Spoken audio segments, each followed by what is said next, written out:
Friends, welcome to your own channel civils तैयारी। जैसे कि हम रोज देखते हैं अपनी कॉम्प्रिहेंसिव न्यूज़ एनालिसिस में, सबसे पहले हम क्वेश्चंस देखते हैं कि हमें क्या क्या क्वेश्चंस आज के आर्टिकल से देखने हैं। तो इससे आपका फोकस बना रहेगा, आपको पता होगा कि इस वाले आर्टिकल को हमें क्यों पढ़ना है। तो आज मैं 3 क्वेश्चंस आपके सामने लेकर आई हूँ। पहला क्वेश्चन है, how does FCI hold the key to ward off a looming hunger crisis. तो ये आपका द हिंदू में आज एक एडिटोरियल आया है, वहाँ से ये क्वेश्चन उठाया गया है। बहुत अच्छा एडिटोरियल है और अगर आप चाहेंगे तो इसका मैं फ्लो चार्ट आपको बना करके और टेलीग्राम के चैनल पे डाल दूंगी। ठीक है, तो वहाँ से आप देख सकते हैं। अगर आपने अभी तक मेरा टेलीग्राम चैनल नहीं ज्वाइन किया है तो जल्दी से ज्वाइन कर लीजिए @सिविल्स तैयारी। और अगर ये इसको मैं इंस्टाग्राम पे भी डालूंगी, सेम मेरा यूज़र नेम है @सिविल्स तैयारी। तो आगे वाला क्वेश्चन देखते हैं। सेकेंड क्वेश्चन है आपका, ये पेपर 2 से है। Why there is a strong case for permanent scrapping of MP LAD scheme and how does this pandemic provide a perfect opportunity to do so. मतलब एमपी लैड योजना को स्थायी रूप से समाप्त करने के लिए एक बहुत मजबूत मामला या केस क्यों बना है और इस महामारी से हमें ये इसको करने का अवसर क्यों मिला है। ये भी बहुत ज़्यादा इंपॉर्टेंट आर्टिकल है, बहुत इंपॉर्टेंट आर्टिकल है। कहीं ना कहीं आप इससे रिलेटेड क्वेश्चंस देखेंगे इस बार 2020 के मेंस में, तो इसीलिए ये बहुत इंपॉर्टेंट आर्टिकल बन जाता है और इसको आज हम अच्छे से डिस्कस करेंगे। शायद दोबारा आपको इतना एक्सॉस्टिव आर्टिकल ना मिले। तीसरा आर्टिकल जो आज हमें देखना है वो है, how can dollar swap arrangement with Fed Reserve help in stabilising financial market. तो हमें ये देखना है कि फेड रिजर्व से जो डॉलर एक्सचेंज होगा उससे हमें एक फाइनेंशियल मार्केट को स्टेबलाइज करने में कैसे मदद मिलेगी। तो ये 3 आर्टिकल्स हमें देखने हैं। ये मैंने उठाया है डाउन टू अर्थ से, और ये आपका सॉरी डाउन टू अर्थ से नहीं है, ये हमारा जो है कि फ्रंट लाइन से मैंने उठाया है। ये फ्रंट लाइन से लिया है, ये द हिंदू से लिया है और ये भी आपका द हिंदू से लिया है। तो 2 आर्टिकल्स द हिंदू से लिए गए हैं, वहाँ से डायरेक्ट ये क्वेश्चंस बनाए हैं और लास्ट वाला आर्टिकल फ्रंट लाइन से लिया गया है। सबसे पहले हम फ्रंट लाइन वाले आर्टिकल को देखेंगे अपना क्वेश्चन नंबर 3 सॉल्व करने के लिए। तो चलिए शुरू करते हैं। ये देखिए, जो आर्टिकल का है उसका नाम है angling for a swap line. ये आपका जो है प्रिंट इश्यू में 8 मई को आएगा। उससे पहले ही मुझे एक्सेस मिल गया था, ये प्रीमियम कंटेंट है और इसीलिए मुझे बहुत अच्छा ये आर्टिकल लगा, इसीलिए मैंने आज आपके लिए डिस्कशन के लिए ये आर्टिकल लाई हूँ। शायद दोबारा ये आर्टिकल नहीं मिलेगा और यूपीएससी की आदत होती है कि ऐसे छुपे हुए आर्टिकल्स को देख करके ही कॉम्प्रिहेंसिव स्किल्स आपकी देखने की कोशिश करता है। तो इसीलिए आपकी जो रीडिंग होनी चाहिए बहुत वाइड होनी चाहिए, और क्योंकि ये आप सारा नहीं कर सकते हैं तो आपकी हेल्प करने के लिए मैं यहाँ पे हूँ। तो बिल्कुल आप चिंता ना करें, जो भी इंपॉर्टेंट आर्टिकल्स होंगे उनको मैं डिस्कस करूंगी रोज कॉम्प्रिहेंसिव न्यूज़ एनालिसिस में। तो आप देखते हैं कि स्वैप लाइन के बारे में क्या आया है। इंडिया के सेंट्रल बैंक की बात चल रही है यूएस के फेडरल रिजर्व के साथ, जिससे कि एक स्वैप लाइन बनाई जा सके। उससे क्या होगा, इंडिया को जो है डॉलर्स मिल जाएंगे। उस वक्त जब हमें लार्ज फॉरेन कैपिटल का आउटफ्लो है, उस वक्त इंडिया को जो है फेडरल रिजर्व से डॉलर मिल जाएंगे। और ये इसलिए जरूरी हो गया है क्योंकि कोविड-19 की वजह से ग्लोबल इकोनॉमिक क्राइसिस आया हुआ है। अब देखिए, रिजर्व बैंक ऑफ इंडिया ये यूएसए की फेडरल रिजर्व के साथ बात कर रहा है, जिससे कि rupee for dollar swap line बन सके। अब ये rupee for dollar swap line क्या होती है, इसको हम देख लेते हैं। अगर ये फेड मान जाता है तो क्या होगा कि ये पहली बार इंडिया को जो है रुपी के बदले में डॉलर्स मिलेंगे। ये इंडिया के लिए पहली बार होगा, बट फेडरल के लिए ये पहली बार नहीं है। फेडरल के ऐसे अरेंजमेंट बहुत सारी कंट्रीज के साथ हैं। अब देखते हैं कि जो आपका डॉलर स्वैप अरेंजमेंट है वो क्या होता है। डॉलर स्वैप अरेंजमेंट का मतलब ये है कि फेडरल रिजर्व से कोई भी फॉरेन सेंट्रल बैंक अपनी करेंसी दे करके और डॉलर्स ले सकता है। फॉर एग्जांपल, हमने 1 लाख रुपए जो है Indian currency US federal bank को दी। अब यूएस फेडरल बैंक और कहा कि हम जो है 10 जून को ये अपनी करेंसी वापस ले लेंगे और आपको डॉलर्स जो है रिटर्न कर देंगे। तो यूएस फेडरल बैंक 1 लाख रुपए के रिलेटिव जितना भी हमारा भी स्पॉट जो है मार्केट रेट चल रहा होगा उसके बेसिस पे उतने डॉलर्स हमें दे देगा। 10 जून को इंडिया जो है, मान लीजिए हमें जो है $500 मिले 1 लाख रुपए के एवज में, तो जो सेंट्रल बैंक है $500 वापस कर देगा 10 जून को, और जो यूएस फेडरल बैंक है हमें वापस कर देगा 1 लाख रुपए। इसको जो है डॉलर स्वैप अरेंजमेंट बोलते हैं। अब क्योंकि इंडिया ने ऑलमोस्ट 2 महीने के लिए ये 1 महीने के लिए पैसा लिया है, तो 1 महीने पे हमें इंटरेस्ट और देना पड़ेगा, तो इसको जो है डॉलर स्वैप कहा जाता है। तो पहले ट्रांजेक्शन में क्या होता है कि जो फेडरल बैंक होता है उसको वो स्पेसिफाइड वॉल्यूम लेता है किसी दूसरी डोमेस्टिक करेंसी को, फॉर एग्जांपल इंडियन रुपी को ले लिया, और उस एक्सचेंज रेट पे पर्टिकुलर एक्सचेंज रेट पर डॉलर्स उसको उतने पकड़ा दिए। मान लीजिए 60 रुपये अगर लिए तो $1 हमें मिल जाएगा। तो इस तरह से जो है ये पहला स्टेप है। दूसरे स्टेप में क्या होता है कि जो जिस बैंक ने जो है डॉलर्स लिए हैं वो बैंक एक पर्टिकुलर डेट पर वापस करने के लिए तैयार हो जाएगा डॉलर्स को। और जब डॉलर वापस कर दिए जाते हैं तो ये ट्रांजैक्शन कंप्लीट हो जाएगा। बट ये इस ट्रांजैक्शन में फिर आप सोचेंगे कि फेडरल बैंक को क्या फ़ायदा हो रहा है, तो फ़ायदा ये है कि ये एक तरह की क्रेडिट लाइन है, इसीलिए फेडरल बैंक को जो है इंटरेस्ट मिलता है, मार्केट रेट पे इंटरेस्ट और मिलेगा। ये एक एडिशनल चीज़ जो है सेंट्रल बैंक को देनी होती है। तो इससे क्या होता है कि सेंट्रल बैंक के पास जो डॉलर की कमी आ रही थी, वो डॉलर की फ़ंड जो है शॉर्ट नोटिस पे ही फेडरल बैंक से ले सकता है। तो यूएसए की फेडरल रिजर्व से जो है सीधे सीधे हमने शॉर्ट नोटिस पे डॉलर की फंडिंग ले ली, और इस फंड को जो है डायरेक्टली हम फाइनेंशियल इंस्टीट्यूशन को लेंड कर सकते हैं, या डॉलर की फंडिंग को यूज़ करके हम आसानी से मार्केट का जो स्टेबलाइजेशन है वो कर सकते हैं। तो ये क्वेश्चन था कि इससे फाइनेंशियल स्टेबिलिटी कैसे आएगी। देखिए, सबसे पहली चीज़ क्या है, ये हम अगर डॉलर स्वैप अरेंजमेंट है तो डॉलर की फंडिंग हम शॉर्ट नोटिस पे कर सकते हैं, और क्योंकि डॉलर की फंडिंग हम शॉर्ट नोटिस पे कर सकते हैं, इसीलिए जो हमारा एक रुपये की वीकनिंग होगी या डोमेस्टिक करेंसी की वीकनिंग होगी, इसको हम रोक पाएंगे। जब भी एक फाइनेंशियल जो है, अगर मान लीजिए एफपीआईज और एफडीआईज एकदम से पैसा विड्रॉ करने लगे तो एकदम से ही रुपये की वैल्यू गिरेगी। ऐसे में रुपये की वैल्यू स्टेबलाइज करने के लिए हम डॉलर फंडिंग, ये जो डॉलर स्वैप अरेंजमेंट है, इसको यूज़ करके शॉर्ट नोटिस पे डॉलर ले सकते हैं। तो क्रेडिट रिस्क क्या होता है, यूएस फेडरल बैंक जो है इसको थोड़ा सा क्रेडिट रिस्क को, इसको देखिए कोई क्रेडिट रिस्क नहीं है। क्रेडिट रिस्क आएगा उस बैंक को जिसने लेंडिंग ली है, क्योंकि यूएस फेडरल रिजर्व को ना तो इंटरेस्ट पे करना है, और जो जिस दिन इसने जो है पैसे दिए थे उस दिन के एक्सचेंज रेट पे ही ये पैसे वापस लेगा, तो उसको यूएस फेडरल बैंक को कोई रिस्क नहीं है। रिस्क बियर करता है जो बैंक उसने जिसने लोन लिया है वो, या जिसने स्वैप किया है वो रिस्क बियर करता है, इसीलिए फेडरल बैंक के लिए ये फ़ायदा का सौदा है। अब कहीं ना कहीं थोड़ा सा देखिए एक प्रॉब्लम आ जाती है कि जब मान लीजिए अगर हमने जो है बहुत ज़्यादा वो ले लिया, डॉलर्स ले लिए, तो और हम डॉलर्स को हमने रिलीज़ करना शुरू कर दिया अपनी करेंसी को स्टेबलाइज करने के लिए, तो कहीं ना कहीं डॉलर जो है वीकेन होने लगेगा, तो इससे जो है प्रॉब्लम आ सकती है। तो देखिए डॉलर्स क्या है, डॉलर जो है इंटरनेशनल मार्केट में जो जो भी जो है ट्रांजैक्शन सेटल किए जाते हैं डॉलर के टर्म में सेटल किए जाते हैं, और जब भी क्राइसिस होता है तो उस वक्त जो है डॉलर की डिमांड बहुत बढ़ जाती है। पहली रीज़न होता है डॉलर की डिमांड बढ़ने का कि फॉरेन कैपिटल जो है एग्जिट करने लगता है, फॉरेन जो भी हमारे डॉलर्स में पैसा आया हुआ था वो एग्जिट करने लगता है, इसीलिए जो डोमेस्टिक करेंसी होती है उसकी वैल्यू बहुत तेज़ी से गिरती है। अगर हम अभी एग्जिस्टिंग मार्केट एसेट की बात करें तो 83 बिलियन डॉलर जो है मार्च अकेले में जो है एग्जिट करे थे। जनवरी से टोटल आउटफ्लो जो है 96 बिलियन डॉलर्स के आसपास है, और ये अगर हम देखें तो फाइनेंशियल क्राइसिस जो 2008 में हुआ था उस वक्त केवल 26 बिलियन डॉलर का आउटफ्लो हुआ था। तो ये जो है डिमांड जो है डॉलर की बहुत तेज़ बढ़ जाती है। पहला रीज़न है फाइनेंशियल मार्केट्स में से डॉलर के एग्जिट होने की वजह से। दूसरा रीज़न ये होता है कि डॉलर की जो डिमांड है वो कॉरपोरेट्स में बढ़ जाती है। कॉरपोरेट सेक्टर को के लिए इसलिए बढ़ जाती है क्योंकि उनको जो है अपनी डॉलर की डेट सर्विस करनी होती है। उनको जो है जो उन्होंने डॉलर्स लिया था, लिक्विडिटी जब डॉलर इजीली अवेलेबल था तब उन्होंने डॉलर में डेट ले लिया था, अब उनको जो है वो पे करना है, और क्योंकि उनको वो पे करना है इसीलिए जो कॉर्पोरेट की तरफ से भी डिमांड बढ़ जाती है। अब ये दो डिमांड बढ़ने की वजह से क्या होता है कि डॉलर की जो वैल्यू होती है वो बहुत स्काई रॉकेट कर जाती है, और डोमेस्टिक करेंसी की जो वैल्यू है बहुत तेज़ी से गिरने लगती है। इसीलिए डॉलर लिक्विडिटी बहुत ज़रूरी है जिससे कि करेंसीज को मैनेज किया जा सके और फाइनेंशियल मार्केट को सपोर्ट किया जा सके। तो ये हमने देखा था ना सेकंड पार्ट क्वेश्चन का, उसको हम यहाँ से एक्सप्लेन कर सकते हैं। अब देखिए बेनिफिट का जो है बहुत है स्वैप अरेंजमेंट का।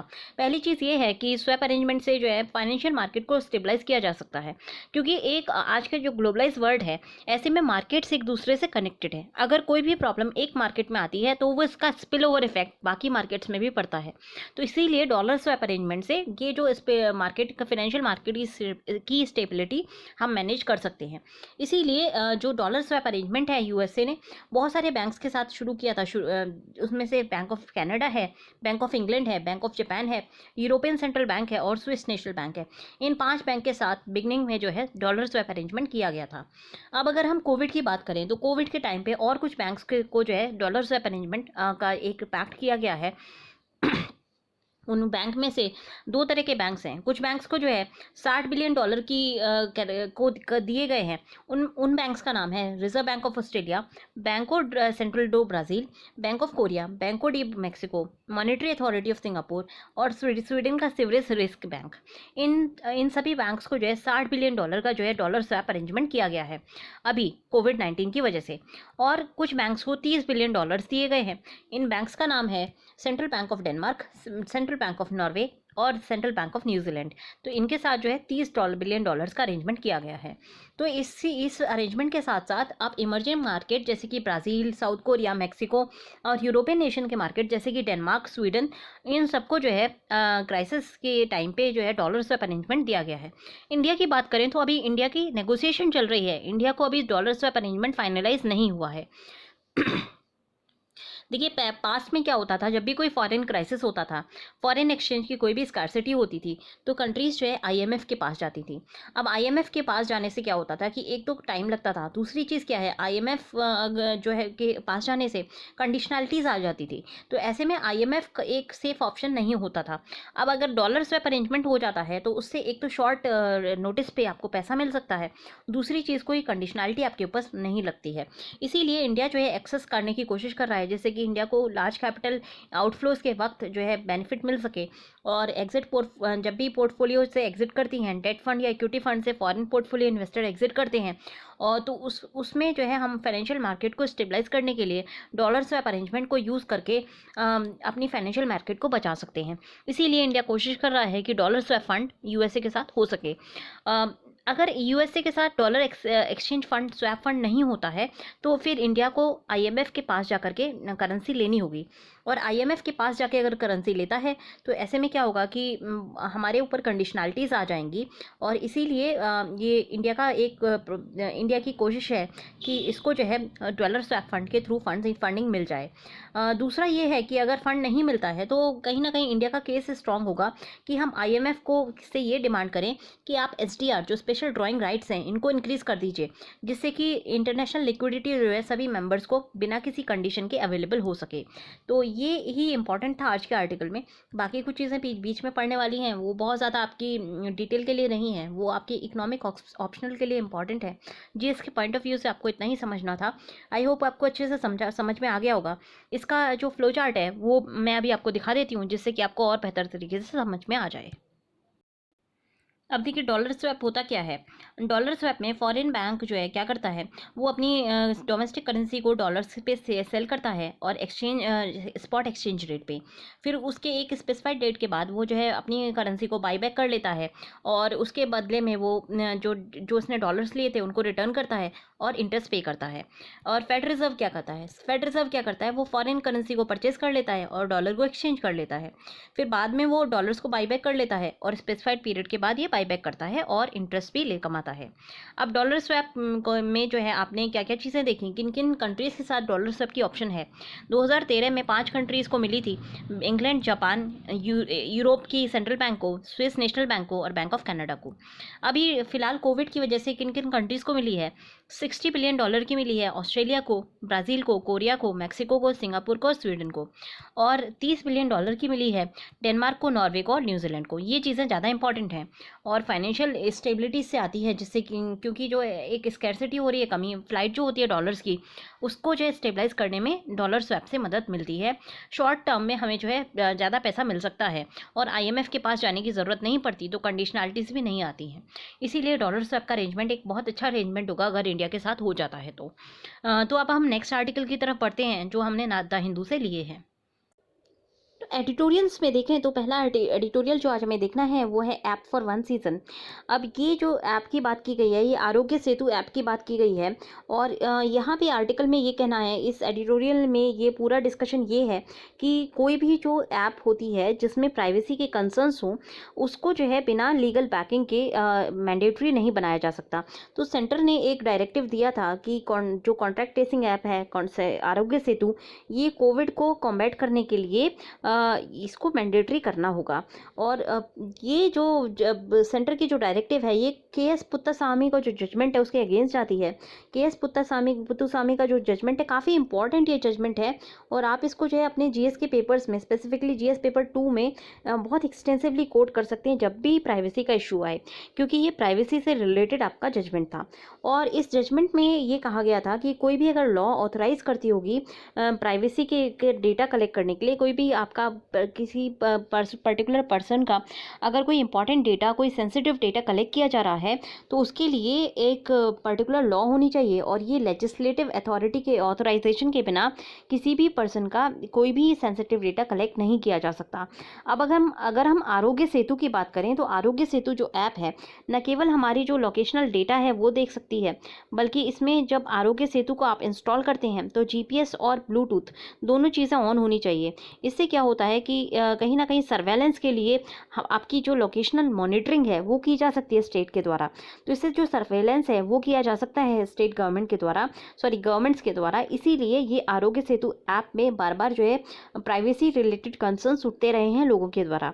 अब लॉयर्स और एक्टिविस्ट ने एक और कंसर्न ये उठाया है कि ये जो ऐप का यूसेज है इसके बारे में कोई सनसेट क्लॉज नहीं लगाया गया है।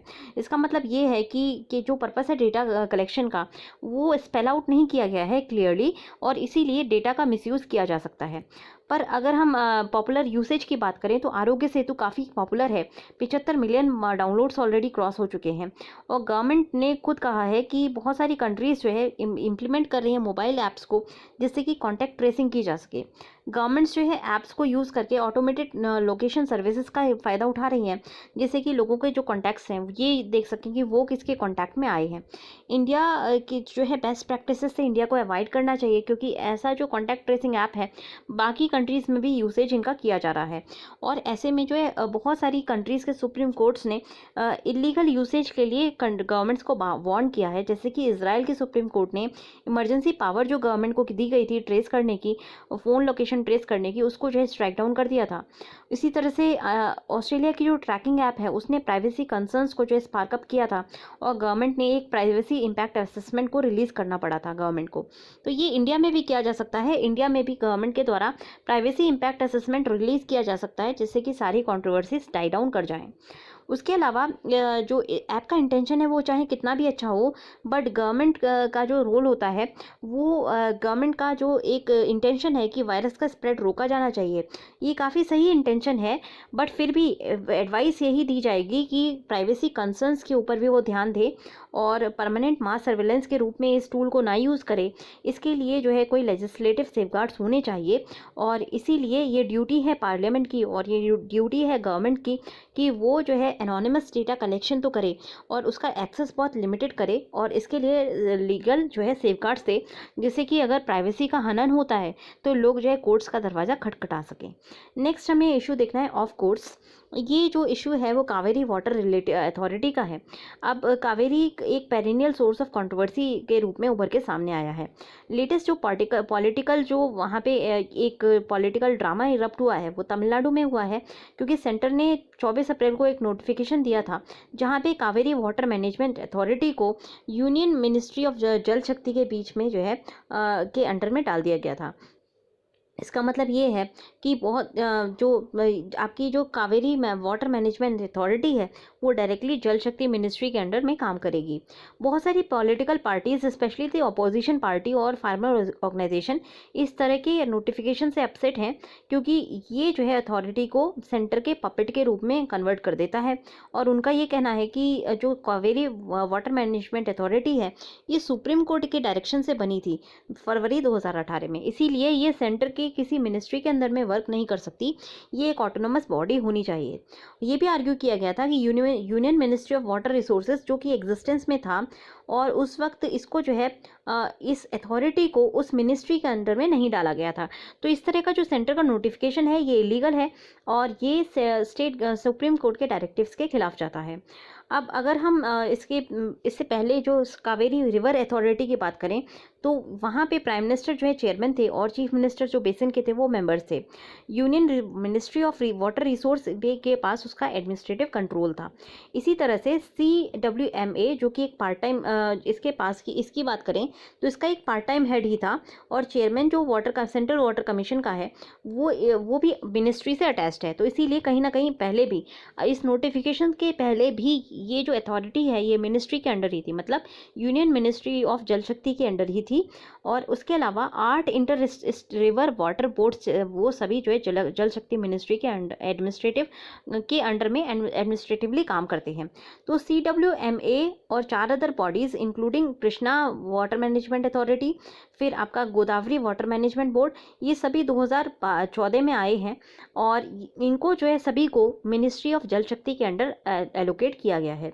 अब देखिए ये फॉर्मलाइजेशन जो CWMA के स्टेटस का है, ये जो लैप्स था एडमिनिस्ट्रेटिव इशू का उसको करेक्ट करता है और प्रोसीजरल रिक्वायरमेंट को मीट करने के बाद ये किसी भी तरह CWMA के फंक्शंस को चेंज नहीं करता। इसके जो फंक्शंस थे वैसे ही हैं जैसे कि सुप्रीम कोर्ट ने आउटलाइन किए थे। तो ये जो एक कंट्रोवर्सी फैल रही है ये कहीं ना कहीं ये नोटिफिकेशन की वजह से फैल रही है या मिस इन्फॉर्मेशन की मिसकम्युनिकेशन की वजह से फैल रही है। एक लैप्स ये जरूर था सेंट्रल गवर्नमेंट की वजह से की तरफ से कि ऑलरेडी 2 साल हो चुके थे इस अथॉरिटी को बने हुए, पर इस अथॉरिटी का कोई फुल फ्लेजेड चेयरमैन नहीं था। यहाँ पे जो चेयरमैन थे वो एडहॉक बेसिस पे काम कर रहे थे। सक्सेसिव गवर्नमेंट्स ने एक कहीं ना कहीं सुप्रीम कोर्ट के ऑर्डर्स को जो है के खिलाफ जाने से ये लोग डरते हैं और ये रिलेंटलेस पॉलिटिसाइजेशन अगर हर मैटर का होगा तो इससे क्या होगा कि किसी भी स्टेक होल्डर को बेनिफिट नहीं होगा। तो अगर हम CWMA की बात करें तो इसका पॉलिटिसाइजेशन किया जा रहा है, इसका राजनीतिकरण किया जा रहा है। बेसिकली इसमें जो कोई भी स्ट्रक्चरल चेंज नहीं लाया गया है, जैसा कि सुप्रीम कोर्ट ने कहा था वैसा ही हो रहा है।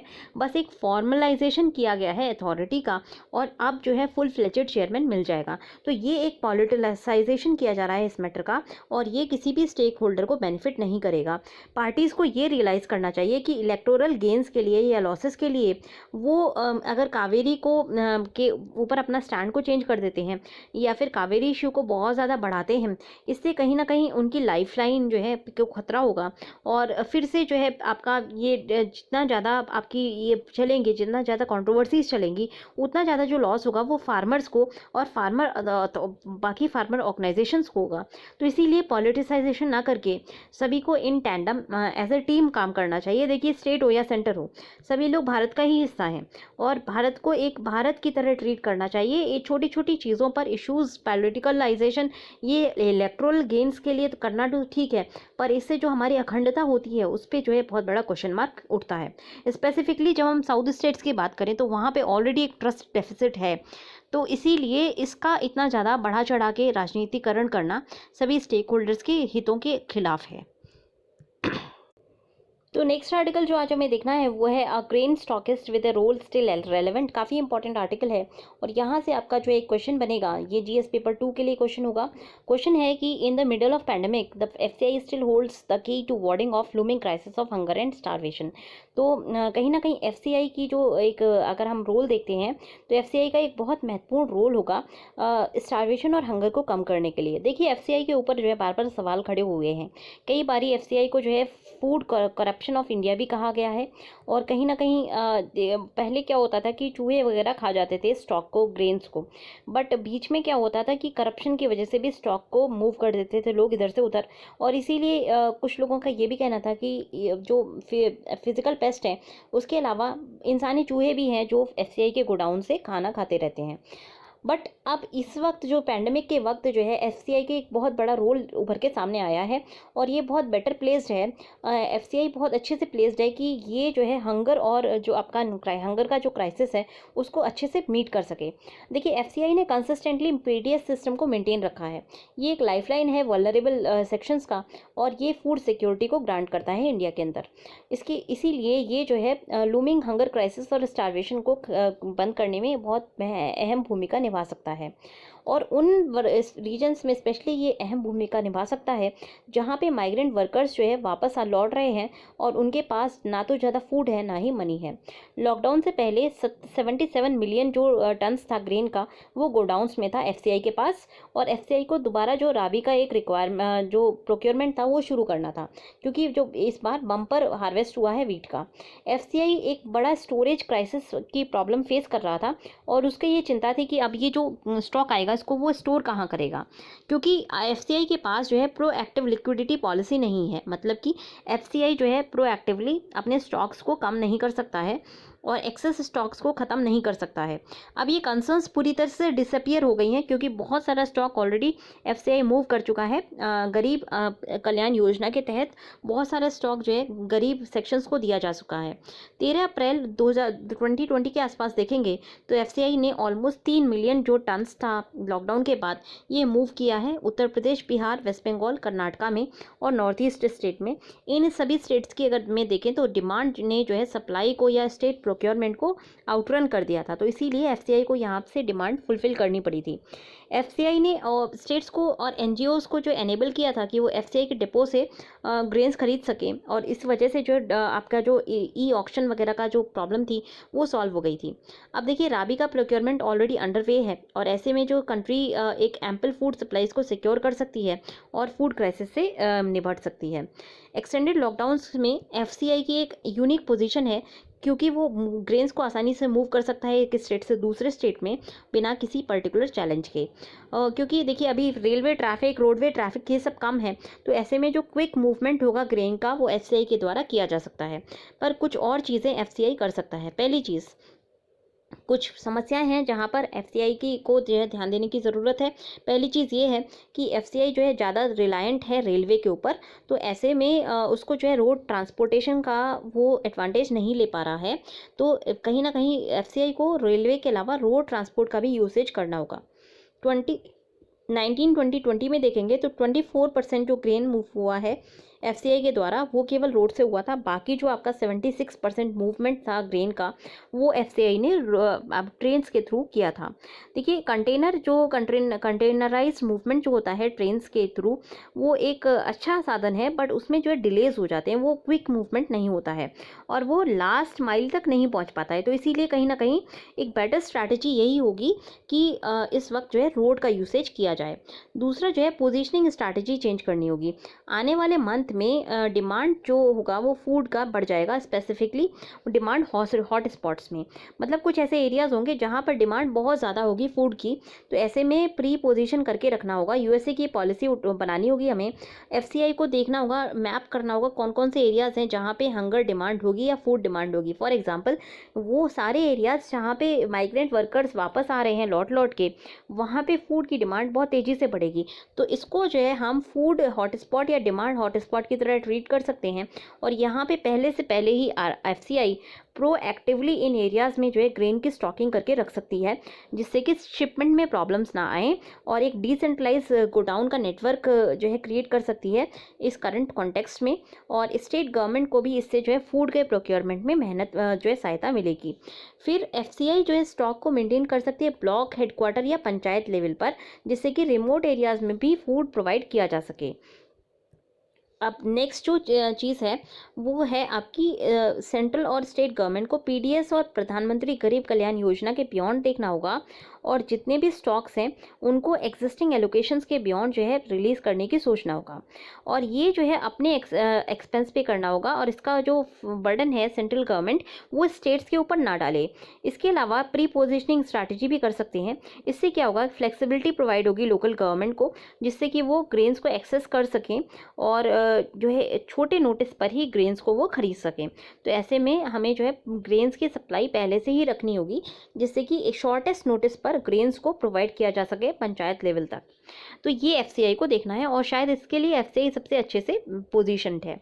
चौथी चीज़ जो एफसीआई कर सकता है वो ये है कि ये इसकी जो पॉलिसी है फीफो की, मतलब फर्स्ट इन फर्स्ट आउट वाली जो पॉलिसी है वो थोड़ा सा चेंज कर सकता है। क्योंकि फर्स्ट इन फर्स्ट आउट का मतलब क्या है, जो सबसे पहले ग्रेन आया था उसको सबसे पहले जो है रिलीज़ किया जाए। अब ऐसा हो सकता है, मान लीजिए गोडाउन ए में जो है सबसे पहले ग्रेन जो है स्टोर्ड हो, और जो हंगर हॉट स्पॉट है उसके पास हमारा गोडाउन बी है, तो फीफो पॉलिसी को यूज़ करके हमें गोडाउन ए से ऑल द वे ट्रांसपोर्ट करके हॉट स्पॉट पर लाना होगा, और बी जो क्लोज़र है उससे हम यूज़ नहीं कर पा रहे हैं। तो फीफो पॉलिसी यहाँ पे हम थोड़ा सा चेंज कर सकते हैं। इससे क्या होगा कि जो सीमलेस मूवमेंट होगा और टाइम, कॉस्ट और एफर्ट का जो है बचत हो जाएगी। पांचवी चीज़ जो हम कर सकते हैं, एफसीआई क्या क्या चीज़ें कर सकता है वो ये है कि जो डायरेक्टली वो प्रोक्योरमेंट कर सकता है फार्मर से और फार्मर प्रोड्यूसर ऑर्गेनाइजेशन से, जो कि जिससे कि एक सप्लाई चेन है वो ब्रेक ना हो। एफसीआई और नाफेड मिल करके एक अच्छे से लॉजिस्टिक सपोर्ट्स दे सकते हैं फार्मर्स को, जिससे कि फार्मर्स अपनी गुड्स को, अभी देखिए एक राबी का कटाई का सीज़न है और ऑलरेडी लॉकडाउन इंक्रीज़ किया जा चुका है। ऐसे में फार्मर्स के ऊपर एक स्ट्रेस है सेलिंग का, तो सेलिंग का स्ट्रेस जो है रिड्यूस करने के लिए एफसीआई और नाफेड आपस में कोलैबोरेशन करके फार्मर्स से जो है परचेजिंग कर सकते हैं। इससे फार्मर्स की जो प्रॉब्लम्स हैं वो कम हो जाएंगी। नाफेड ने ऑलरेडी जो है प्रोक्योर करना और ट्रांसपोर्ट करना हॉर्टिकल्चर क्रॉप्स को शुरू कर दिया है और बहुत सारे स्टेट ने भी हॉर्टिकल्चर को प्रोक्योर करने का सिस्टम जो है लागू कर दिया है। एफसीआई को भी इसी तरह से एक्सपैंड करना चाहिए अपने रोल को, कि वो फार्मर प्रोड्यूसर ऑर्गेनाइजेशन को सपोर्ट कर सके, फार्मर ग्रुप्स को सपोर्ट कर सके और ज़्यादा जो कमोडिटीज़ हैं एग्रीकल्चर कमोडिटी जैसे कि सीड, फर्टिलाइज़र, पैकेजिंग मटेरियल, ये सारी चीज़ें न केवल खरीदे बल्कि स्टॉक करके रखे और जब ज़रूरत पड़े तो एफपीओज़ को और फार्मर्स को प्रोवाइड कर सके। एफसीआई की अगर कॉस्ट देखें तो 60% जो कॉस्ट है वो एक्विजिशन, प्रोक्योरमेंट और डिस्ट्रीब्यूशन पे आती है और ये आपकी जो है फार्मर्स के ऊपर ट्रांसफ़र कर दी जाती है। देखिए सारी जो सब्सिडी है वो बहुत सारी चीज़ें वेस्ट भी हो जाती हैं। सब्सिडीज़ जो मिलती हैं एफसीआई के द्वारा, उसमें थोड़ा सा वेस्टेज भी होता है, पर गवर्नमेंट को एफसीआई के डेट्स को जो है एड्रेस करना ज़रूरी है।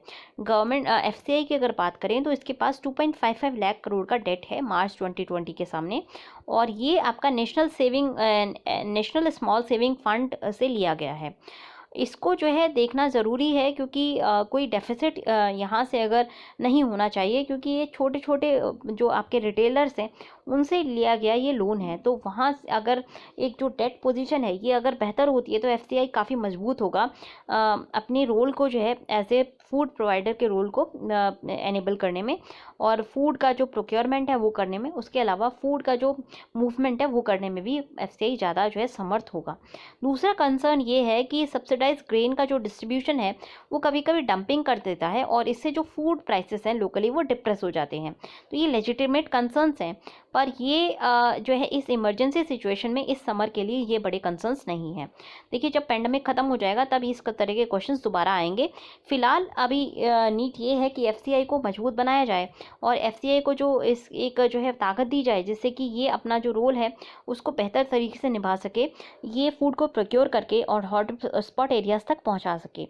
अभी एफसीआई को यहाँ पे ध्यान देना चाहिए और गवर्नमेंट को भी एफसीआई की इस एक्टिविटी में इसमें पूरी तरह से सपोर्ट करना चाहिए। उसके बाद पेंडेमिक के बाद हम देख सकते हैं कि एफसीआई का क्या दूसरा रोल हो सकता है हमारी इकोनॉमी के अंदर और हमारी स्टेट ऑफ द थिंग्स के अंदर। नेक्स्ट आर्टिकल जो हमें देखना है वो एमपी लेड स्कीम से रिलेटेड है और इस आर्टिकल में ये आर्ग्यू किया गया है कि एमपी लेड स्कीम का जो सस्पेंशन है ये अच्छा मूव है और इसमें 5 रीजंस दिए गए हैं क्यों कि इस एमपी लेड स्कीम को क्यों स्क्रैप कर देना चाहिए। तो यहाँ से हम जो है सीधे सीधे रीज़न पे आएंगे। पहला रीज़न ये है कि जो एमपी लेड स्कीम है ये कार्डिनल प्रिंसिपल जो होता है सेपरेशन ऑफ पावर का, उसको जो है वायलेट करता है। इसका मतलब ये है कि लेजिस्लेचर्स को जो है एग्जीक्यूटिव फंक्शन दिया जा रहा है। तो पहली जो रीज़न है वो है कि it is against the balance of power, कि आपका चेक्स और बैलेंस के खिलाफ है, ये आपका सेपरेशन ऑफ पावर के खिलाफ है, इसलिए इसको जो है डू अवे करना सही है। दूसरा जो आपका एक आर्ग्यूमेंट दिया गया है इसमें वो कहा गया है कि इम्प्लीमेंटेशन हमेशा ये छोड़ दिया जाता है कि कितना डिज़ायर, मतलब इम्प्लीमेंटेशन इसका प्रॉपर नहीं है और इम्प्लीमेंटेशन में बहुत ज़्यादा गैप्स हमेशा सीएजी की रिपोर्ट्स में दिखाए गए हैं। जैसे कि सीएजी की रिपोर्ट ने ये बताया था कि एक्सपेंडिचर जो इनकर होता है इस पर केवल जो फंड का यूटिलाइजेशन है, सबसे पहली बात तो जो फंड का यूटिलाइजेशन है वो बहुत मिनिमल होता है एमपी लेड स्कीम में। यूटिलाइजेशन का फंड जो है बुकड अमाउंट के 49 to 90% ही हो रहा है, जबकि स्कीम एनविसाज करती है कि कम से कम जो एसेट क्रिएशन है वो अच्छे से हो सके। तो एसेट क्रिएशन अच्छे से होना चाहिए, पर ये एसेट क्रिएशन ऑन ग्राउंड अच्छे से नहीं हो रहा है। बहुत ज़्यादा वेरिएशंस हैं कितना एग्जीक्यूशन हुआ क्वांटिटी का और कितना स्पेसिफाई किया बिल ऑफ क्वांटिटी में, मतलब जो ऑन पेपर दिखाया जाता है वो अलग है और जो ऑन ग्राउंड इम्प्लीमेंटेशन होता है वो अलग होता है। तो अगेन ये एक गैप यहाँ से आता है। फिर एमपी लेड स्कीम में बेकार क्वालिटी का मटेरियल यूज़ किया जाता है और कॉन्ट्रैक्टर में के द्वारा जो है एक्सेस पेमेंट लिया जाता है, सब स्टैंडर्ड वर्क किया जाता है, अकाउंटेबिलिटी नहीं है इस एक्सपेंडिचर की, इसीलिए क्वांटिटी और क्वालिटी दोनों ख़राब रहती हैं। इसमें जो भी एक्सपेंडिचर किया जाता है वो काफ़ी ख़राब क्वालिटी का एक्सपेंडिचर होता है। उसके अलावा डिले किए जाते हैं वर्क ऑर्डर इशू करने में और ये डिले 5 से 387 डेज तक रहते हैं और 57% जो वर्क है वो अपने टाइम फ्रेम में नहीं कंप्लीट होता है। उसके अलावा जो कॉन्ट्रैक्टर्स को टाइम दिया जाता है, मतलब जो रजिस्टर ऑफ एसेट क्रिएट होता है वो स्कीम के अंदर रिक्वायर्ड है पर मेंटेन नहीं किया जाता। तो मतलब एसेट का जो क्रिएशन का रजिस्टर है वो रिक्वायरमेंट है इस स्कीम के अंदर, पर उसका क्रिएशन नहीं हो रहा है। तो इसका मतलब ये हुआ कि इम्प्लीमेंटेशन बहुत ज़्यादा फॉल्टी है। तीसरा जो आपका एक प्रॉब्लम आती है, तीसरी जो हमारी एक गैप देखा है वो यूटिलाइजेशन में हमने गैप देखा है। एमपी लेड स्कीम का जो अमाउंट है वो सभी कॉन्स्टिट्यूएंसी में इक्वली यूटिलाइज नहीं होता है। कुछ कॉन्स्टिट्यूएंसीज में अच्छे से यूटिलाइजेशन है बट मेजर कॉन्स्टिट्यूएंसीज में यूटिलाइजेशन नहीं है। अगर हम बात करें 16th लोकसभा की तो 298 मेंबर 542 में से केवल 298 मेंबर्स ने ही मनी ये स्पेंड किया था एमपी लेड स्कीम से। 5 करोड़ का जो मनी है वो एनुअली उनके लिए रखा जाता है जिससे कि वो वर्क्स कर सकें, डेवलपमेंटल वर्क्स अपनी कॉन्स्टिट्यूएंसी में कर सकें। पर 2014 से लेकर के 2018 तक, मतलब 4 साल 7 महीने में केवल 35 एमपीज ने अपने पूरे अमाउंट को यूटिलाइज़ किया था। बाकी देखिए किसी भी एमपी ने 545 एमपीज हैं उसमें से केवल आपके 35 एमपीज ने किया, ये 100 एमपी ने भी नहीं किया। तो ये देखें तो आप केवल 16% जो मनी का है वो यूटिलाइजेशन हुआ था। तो मनी का अंडर यूटिलाइजेशन हो रहा है। तो 3 हमने जो है प्रॉब्लम्स देख लिए। उसके अलावा जो मनी का यूटिलाइजेशन है वो काफ़ी हैफजर्डली किया जाता है, प्लान्ड मैनर में यूटिलाइजेशन नहीं होता और इससे जो है काफ़ी सारा मनी अनस्पेंट रह जाता है।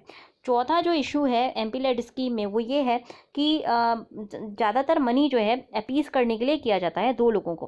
पहले लोग जो जिनको अपीज़ किया जाता है वो ओपिनियन मेकर्स होते हैं और दूसरे जो है या ओपिनियन इन्फ्लुएंसर्स होते हैं और दूसरे आपके फेवरेट कॉन्ट्रैक्टर्स होते हैं। तो मतलब यहाँ पे जो पैसा है कि ये सीधी सीधी गवर्नमेंट के द्वारा स्कीम सीधे सीधे लेजिस्लेचर के द्वारा घूसखोरी हो गई। जो लोग ओपिनियन मेकर्स हैं उनको जो है पैसा यहाँ पे दिया जाता है और जो कॉन्ट्रैक्टर्स होते हैं फेवरेट उनको पैसा दिया जाता है। एक जो है एक काफ़ी जो है चर्चा में था कि क्लोज फ्रेंड जो कॉन्ट्रैक्टर था एक एमपी का, उसको ही सारे कॉन्ट्रैक्ट्स दे दिए गए थे और उसको जो है फाइनेंशियल गेन हुआ था। इस तरह की चर्चाएं बहुत कॉमन है और ये बहुत सारे एमपीज ऐसा करते हैं। और फिफ्थ जो आपकी प्रॉब्लम है एमपी लेड स्कीम की वो ये है कि स्कीम की कोई लीगालिटी या कॉन्स्टिट्यूअलिटी नहीं है। कॉन्स्टिट्यूशनली ये आपकी स्कीम आपके कॉन्स्टिट्यूशनल स्कीम फ्रेमवर्क में नहीं आती है और लीगलिटी भी इसकी कई बारी सुप्रीम कोर्ट के सामने चैलेंज की गई है। 1999 से लेकर के 2005 तक कंटिन्यूसली इस स्कीम के खिलाफ सुप्रीम कोर्ट में जो है जजमेंट आर्ग्यूमेंट्स किए गए हैं। सुप्रीम कोर्ट ने हालांकि एक एमपी के एफिकेसी और स्कीम के इम्प्लीमेंटेशन में ट्रस्ट जताया है, पर कहीं ना कहीं जो सुप्रीम कोर्ट का जजमेंट रहा है वो पूरी तरह से ग्राउंड रियलिटीज़ के से मिलता जुलता नहीं है। इसीलिए इस स्कीम को रिविजिट करने की ज़रूरत है। तो हमने ये 5 गैप्स देख लिए जिसकी वजह से जो स्कीम को रिविजिट किया जाना चाहिए। स्कीम का बहुत मिसयूज़ होता है, अंडर यूटिलाइजेशन और मिस यूटिलाइजेशन होता है एमपी लेड फंड्स का और ये रेगुलर इंटरवल पर इस तरह की रिपोर्ट्स आती रहती हैं। बहुत सारे ऐसे इंस्टेंसेस हैं जहाँ पे फ़ंड को यूज़ करके फ़ंड का मिसयूज़ करके किसी एक जो है किसी एक एंटिटी को फ़ायदा पहुँचाया गया है। जैसे कि एक एग्जांपल है कि एक झुग्गी झोंपड़ी में अनऑथराइज सेटलमेंट होती है, झुग्गी झोंपड़ी, वहाँ पे एक फाउंटेन का कंस्ट्रक्शन किया गया on paper, obviously on ground नहीं किया गया है, ऑन पेपर किया गया। तो यहाँ पे ये फंड गया कहाँ? तो ये सीधे सीधे करप्शन को जो है जन्म देने का काम करता है। इसीलिए अच्छा ये होगा कि ये जो 2 महीने ईयर का सस्पेंशन है इसको परमानेंटली स्क्रैप कर दिया जाए इस स्कीम को, क्योंकि ये स्कीम ना केवल अनडिज़ायरेबल है बल्कि अनकॉन्स्टिट्यूशनल भी है। तो आज के सारे डिस्कशन में इतना ही। अगर आपको पसंद आया हो तो लाइक करना ना भूलें। Thanks a lot and have a good day. Take care, stay safe, stay at home and अपनी तैयारी करते रहें। जैसे कि आपको पता है कि यूपीएससी प्रीलिम्स का जो पेपर है वो थोड़ा सा पोस्टपोन हो गया है, डिफ़र हो गया है। तो कहीं ना कहीं हम देख रहे हैं अगस्त के आसपास ही आपका पेपर होगा। अब जैसे अगस्त में पेपर होगा तो कहीं 2-3 साल पहले जो स्कीम फॉलो होती थी शायद वही स्कीम फॉलो हो। अगस्त में प्रीलिम्स और दिसंबर में आपका मेंस, तो आपके पास मेंस के प्रिपरेशन के लिए बहुत कम टाइम मिलेगा। इसीलिए मेंस की प्रिपरेशन अब आप थोड़ी थोड़ी चालू कर दीजिए। अगर आपने अपने ऑप्शनल की स्टडी नहीं की है तो ऑप्शनल की स्टडी आप शुरू कर दीजिए और आंसर राइटिंग प्रैक्टिस जो है मेंटेन रखिए, जिससे कि आपकी आंसर राइटिंग प्रैक्टिस मजबूत हो सके।